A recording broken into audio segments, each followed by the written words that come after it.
बरोबर नाही ना नको. गाईस समोसा चांगला नाही तरी पण फेकून देत नाही, तरी पण खाते. तरी पण कशी खायला लागली असं वाटतं की किती दिवस जेवले नाही. येताना चांगले चहा पराठे खाऊन आले. जाऊ दे गाईस, शेवटीला 2 जीव आहे ना. खा खा. मुंबईला आणली, मला बोलला तुला ताज हॉटेलमध्ये खायला दे, आणि मला खायला घातली पाणीपुरी.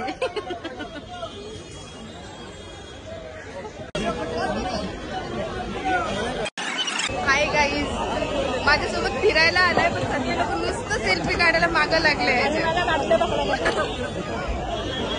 आम्ही त्यासाठी आमचं पोट भरून घेतोय. मी कंटाळली. शेवटी आम्ही फायनली एका पुढे पोहोचलो सेल्फी काढत काढत. पण एवढा त्रास दिला माणसाई ह्याच्या मुलं. बघा ताज नाही. बघा गाईस, नवरा सेलिब्रिटी असला ना बायकोला कुठेच फिरायला नेला तर असा असतो, एका साईडला उभं राहायला लागतं आम्हाला. म्हणून असं रील्स तर नवरा कधी करू नये, नाही तर बायकोला फिरायचं सोडून फोटो काढत बसणार नुसता. आमची बंड्याबाई.